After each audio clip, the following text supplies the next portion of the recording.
How can something that has no brain create a brain? A brain more intelligent than the nature itself.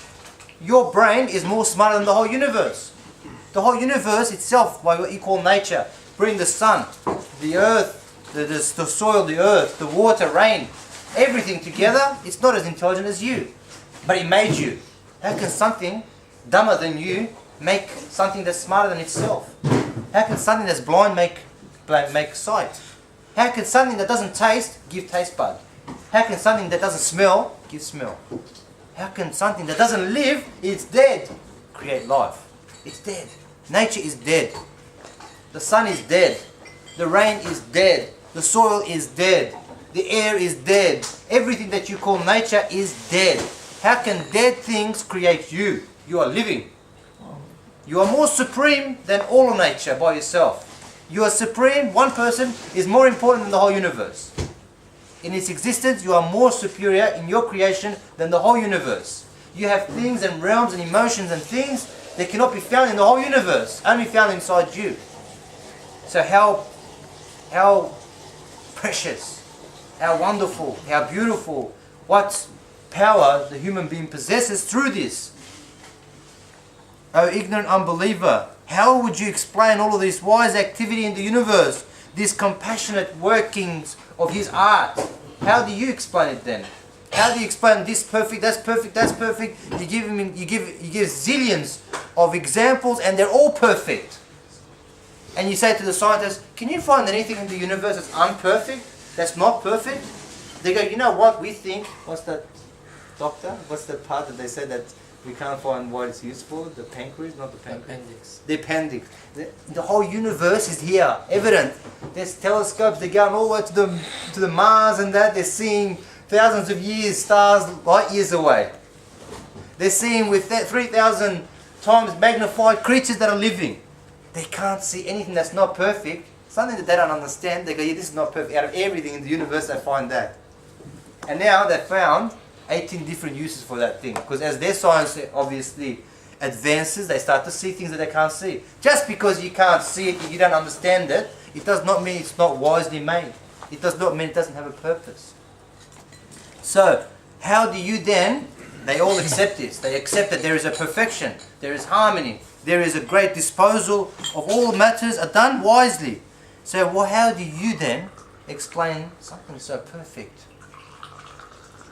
If I was to put, like we were saying before, all the instruments are there, all the tools are there, but the tools are there. The things that made me and made you are still here. It's in the universe. Let's gather all the atoms, give it to all the scientists and say, here you go, there's the atoms, make a protein molecule. Forget human being. Make a protein molecule, something that lives. The instruments are there. Why can't you bring it together? All you got to do is put it together and go, there you go, we made something. You cannot create life. You cannot create a protein. Nothing. Nothing that lives. You cannot create anything that lives. But the tools are there. How does that work? If I said to you, look, there's the timber, there's the nails, make this table, it's easy. I'll make it.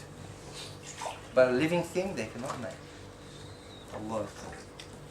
So how do you then explain this? Take them pollen, forget creating life. We give them pollen, that a bee goes and gets pollen and then makes honey. We give them a kilo of pollen, say here you go. To the professors, get all of your professors together, join the whole world of knowledge together, just make some honey from this material for us. Here you go, pollen.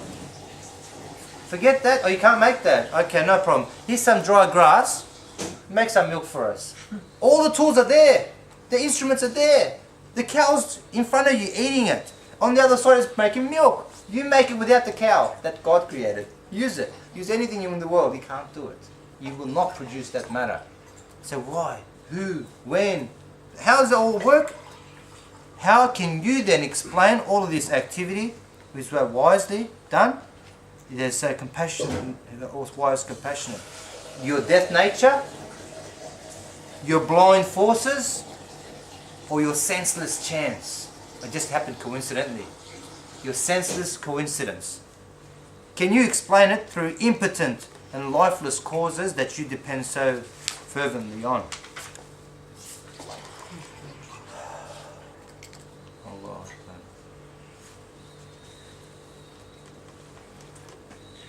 That was one paragraph actually. We've got another 32 windows left to read. So if anyone wants further evidence and more knowledge of those things, inshallah, we can read it some other time again. Inshallah ta'ala. Has anyone got any questions? Oh Allah, grant blessings and peace to our Prophet Muhammad sallallahu alaihi wasallam, who said, "Do not insult my companions by the one in whose hand is myself. If one of you were to spend gold equivalent to Mount Uhud, he could not attain to the equivalent of 2 handfuls that one of them spent, or even half of that. And give glad tidings to those who believe and act righteously, that theirs shall be gardens, paradise beneath which rivers will flow. Every time they are fed with fruits therefrom, they will say, why, this is what we used to be fed before. For they will be given things in similitude, and they shall have therein spouses pure, and shall abide therein forever.